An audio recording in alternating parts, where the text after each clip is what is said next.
ایک مسئلہ میں آپ سے عرض کروں گا کہ ہمارے بہت سے بھائیوں کا یہ مزاج ہے، ایک غلط بات ان کے ذہن میں بیٹھی ہے کہ اگر کسی جگہ پیشاب کر لیا، پانی نہیں ملا، اینٹ نہیں ملی، تو اگر استنجا کر لیا، پیشاب کر لیا اور پانی نہیں لیا تو اچھا خاصا طبقہ ہمارا یہ سمجھتا ہے کہ پانی نہ لینے کی بدولت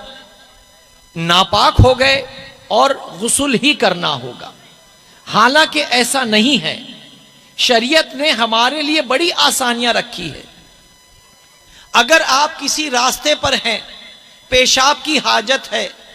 سبحان اللہ پانی مل گیا تو پانی سے طہارت لے لیں، استنجا کر لیں۔ اگر پانی نہیں ملتا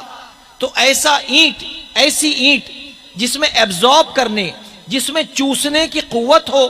ایسی اینٹ یا ایسا پتھر لیا جائے۔ اگر ایسا اینٹ اور ایسا پتھر نہ ملے تو ٹیشو پیپر ہو، ٹیشو پیپر لے لیں، اور اگر ٹیشو پیپر بھی نہ ملے تو یہ دستی تو سب کے جیب میں رہتی ہے۔ اگر ایسی جگہ پہنچ گیا جہاں پانی نہیں مل رہا، جہاں ٹیشو پیپر نہیں مل رہا، جہاں ڈھیلا نہیں مل رہا، تو وہاں اپنے جیب کے رومال کا استعمال کر سکتے ہیں، یا چلتے چلتے کسی ٹیلر کی دکان سے چندی اپنے جیب میں رکھ لے۔ اگر آپ سفر میں رہتے ہیں تو دیواروں پر جو چوک سے لکھا جاتا ہے، اس کے چھوٹے چھوٹے ٹکڑے جو ضائع ہو جاتے ہیں، وہ ٹکڑے اپنے جیب میں رکھا کریں کہ خدا نہ خواستہ کسی راستے پر سفر کے درمیان اگر پیشاب کی حاجت ہو جائے تو پانی نہ ملے، اینٹ کا ڈھیلا نہ ملے، تو کم از کم یہ چھوٹا ٹکڑا جو چوک پیس ہیں، جو ضائع کرنے والی چیز ہے، یہ کام میں آ جائے۔ نبی کریم صلی اللہ تعالی وسلم کی حدیث شریف کا مفہوم ہے، آقا کریم نے فرمایا کہ گوبر سے اور ہڈی سے استنجا مت کرو، یہ جنات کی غذا ہے۔ نبی کریم نے جب یہ فرمایا تو صحابہ کرام نے عرض کیا کہ حضور کیا جنات ہڈی کھاتے ہیں، گوبر کھاتے ہیں؟ نبی کریم صلی اللہ تعالی وسلم نے فرمایا کہ نہیں، یہ جو تم ہڈی چوس کے چاٹ کے پھینک دیتے ہو، اس پر اللہ تبارک و تعالی اپنی قدرت سے گوشت چڑھا دیتا ہے، اور یہ گوشت جنات کی غذا ہو جاتی ہیں۔ اور جو گوبر ہیں، جو بعض علاقوں میں سکھا کر جلایا جاتا ہے، اس سے استنجا کرنے سے منع کیا گیا۔ میرے آقا فرماتے ہیں جانوروں کی جو غلاظت ہے، جو گوبر ہے، اس سے استنجا کرنے سے اس لیے روکا گیا کہ جنات کے جانوروں کی یہ غذا ہے۔ تو آپ گوبر سے استنجا نہیں کر سکتے، آپ ہڈی سے استنجا نہیں کر سکتے، البتہ ضائع ہونے والی چندی جو ٹیلر کی دکان ہے، اس سے تو آپ استنجا کر سکتے ہیں۔ لیکن بالفرض محال اگر آپ کو پانی بھی نہیں ملا، اینٹ کا ڈھیلا بھی نہیں ملا،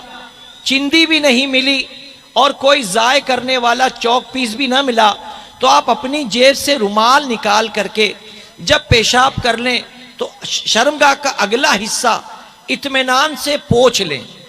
پوچھنے کے بعد میں ہمارا استنجا ہو گیا۔ اب یہ رومال جہاں پیشاب کے قطرے لگے ہیں، اس کو گانٹھ باندھ کر کے اپنے جیب میں رکھ لیں۔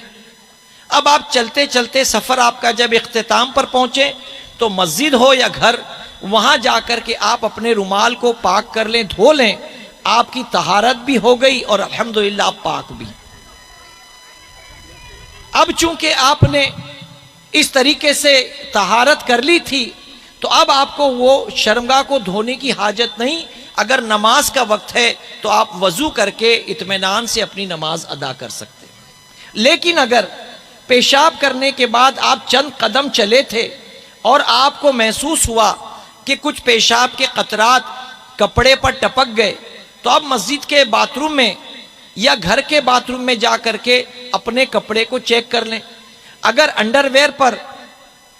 تھوڑا سا نشان نظر آتا ہے تو جانگیا انڈر ویئر اتار کر جتنی جگہ پر پیشاب کے قطرے نظر آتے ہیں، اتنے کپڑے کو آپ نل کے نیچے دھو کر کے اچھی طریقے سے مل کر کے پاک کر لیں گے۔ پھر وہی انڈر ویئر آپ نے پہن لی، اور پھر کپڑا ازار پینٹ جو پہنی ہے پہن لیا، اور آپ وضو کر کے نماز پڑھنا چاہیں تو اطمینان سے پڑھ سکتے ہیں۔ لوگوں میں خواہ مخواہ مغالطہ ہے کہ اگر کسی نے پیشاب کر لیا تو اس کو غسل کرنا ہوگا۔ تو یہ بات آپ کے ذہن میں محفوظ ہو جانا چاہیے کہ اول تو یہ کہ جب کوئی حاجت ہو پیشاب کی، پاخانے کی، تو کوشش کریں کہ اطمینان سے پانی کا استعمال کریں۔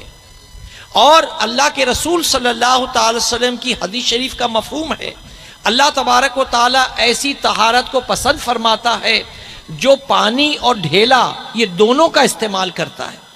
جو پانی کا اور ڈھیلے کا، پتھر کا، دونوں کا استعمال کرتا ہے، ایسی طہارت کو اللہ تبارک و تعالی نے پسند فرمایا ہے۔